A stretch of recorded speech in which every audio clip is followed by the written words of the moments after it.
In 2000, the smallest market in American professional sports stood at a crossroads, and the choice in front of them was brutal.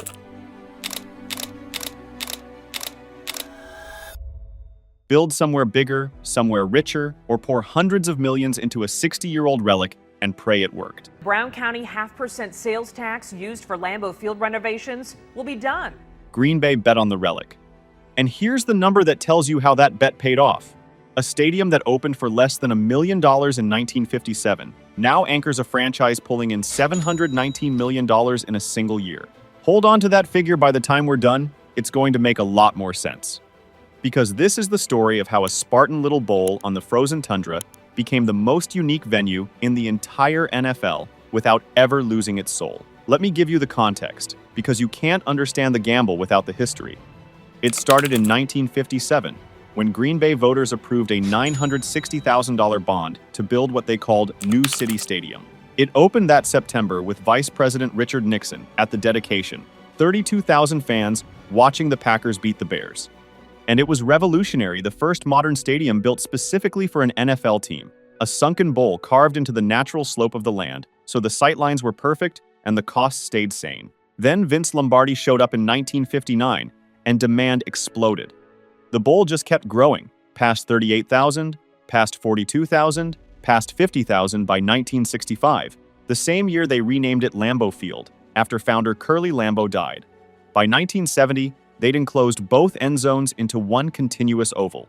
Then came the luxury suites in the 80s and 90s, pushing capacity past 60,000. On paper, a success story, but underneath, a problem was quietly metastasizing. By the late 1990s, Lambeau wasn't charming anymore. It was outdated, and dangerously so.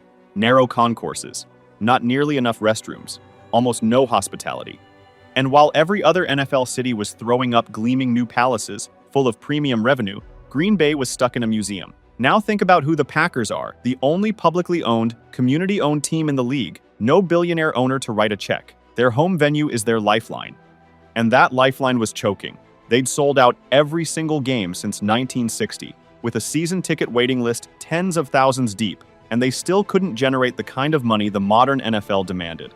So the question became existential, and there were only two answers: sink hundreds of millions into a 40-year-old building, or leave for a bigger market and abandon the most storied address in football. For America's smallest market, getting that answer wrong meant losing the team. So which way do you go? They went all in. In January 2000, the Packers unveiled a $295 million renovation plan, not to abandon Lambeau, but to save it. And the money had to come from the public, which meant a 0.5% sales tax in Brown County stacked on top of stock sale proceeds and seat license fees. Now this is the part that still gives me chills. They put it to a vote on September 12, 2000, and the people of Brown County approved the single most important decision in franchise history by a margin of 53 to 47. Flip a few thousand votes, and there's no story to tell, but it passed. Brown County 0.5% sales tax used for Lambeau Field renovations will be done. Construction began in 2001, and here's the flex that I think gets overlooked. They coordinated more than 2.4 million work hours across 28 months and never missed a single home game. Not one. The team kept playing while they rebuilt the house around them. And the centerpiece wasn't even seats, it was a building. The Lambeau Field atrium, a 5-story, 376,000 square foot structure bolted onto the east side, fronted by a glass wall over 180 feet long and 80 feet tall, facing Lombardi Avenue. This was the masterstroke. Because a football stadium makes money 17 days a year, but an atrium with the Packers Hall of Fame, a massive team store, restaurants, and club spaces, that's a destination 365 days a year. Then they went to work on the bowl itself. More than 11,600 seats added, capacity climbing to 73,000, and yet they protected the intimacy, the sightlines, the feel. The numbers underneath tell the real story of how outdated the old place was. Concession points jumped from 186 to 281, and the women's restrooms went from 180 to 556. Outside, bronze statues of Curly Lambeau and Vince Lombardi anchored a new plaza. It opened for the 2003 season as maybe the last truly retro stadium left in the league modernized, but with its heart fully intact. Now here's where most franchises would have exhaled and coasted. Green Bay did the opposite. In 2011, they launched a second wave, a $312 million project. And this time, pay attention, not a dollar of new public tax money was required. The first phase closed off the south end zone, adding roughly 7,000 seats and building the wall of fans that finally completed the bowl, plus a rooftop viewing platform and 2 massive HD video boards. The second phase reinvented the entrance. They literally excavated the ground to carve out a new basement level, dropped the Pro Shop down into what became the premier franchise retail destination in the NFL, and turned the old Curly's Pub into 1919 Kitchen and Tap.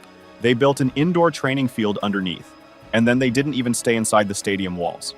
In 2015, they unveiled Titletown 45 acres west of Lambeau, with a public park, a tubing hill, an ice skating trail, a hotel, a brewery, apartments, offices. The stadium had become a neighborhood. And they're still not done. That's the thing that separates Lambeau from a museum piece. Head into 2023, and the crews were back, this time in the bowl. They tore out the decade-old video boards and replaced them with 2 enormous displays, measuring 48 feet tall and nearly 220 feet wide boards. The Packers believe were among the first true 4K, HDR-capable screens in professional football. They added 60 new LED displays around the concourse, so you never miss a snap, ripped out the third-level concessions and rebuilt them as cashless. Tap-and-go stands and grab-and-go sales jumped more than 50% almost overnight. Behind all of it sat a brand-new state-of-the-art control room. 66 years old, and the place still refused to fall behind the newest billion-dollar stadiums in the league. That's not preservation. That's a building that simply will not age. So let me put it in league terms, because this is where it really lands. After all 3 phases, Lambeau holds 81,441 fans. In the entire NFL, only one stadium seats more MetLife in New Jersey, home to 2 franchises, and built for roughly $1.5 billion. Green Bay, a city of barely over 100,000 people smaller than the crowd it can pack into its own stadium, runs the second largest venue in the sport. And before anybody jumps in the comments to say it's just an old building they kept patching up, save it. This is the oldest continuously operated stadium in the NFL, the second oldest in the league, and it's pulled off something none of the new palaces can buy. It's genuinely historic and genuinely modern at the same time. You can't manufacture the frozen tundra. You can only protect it. Now let's go back to that number I told you to hold on to. $719 million. That's the record revenue the Packers generated in the 2024 season, up nearly 10% in a single year. And the engine driving the local share of that money is Lambeau Field itself. Local revenue, the part the team doesn't split with the league, jumped more than 13% to $286 million, fueled by premium seating, by retail, by that year-round atrium, by Titletown, and by the fact that, for the first time ever, they hosted 9 regular season home games. Trace that all the way back. A $960,000 bond in 1957, a 53-47 vote in 2000. And it compounds, over and over, into one of the most valuable revenue machines in American sports. Every phase fed the next one. Every renovation paid for the one after it. These results aren't luck, it's a closed loop, and it's been running for 25 years. And maybe nothing proves the bet quite like what happened in April 2025. The NFL handed its draft to its smallest market for the first time ever, and everyone braced for a modest turnout. The forecast was 250,000 over 3 days.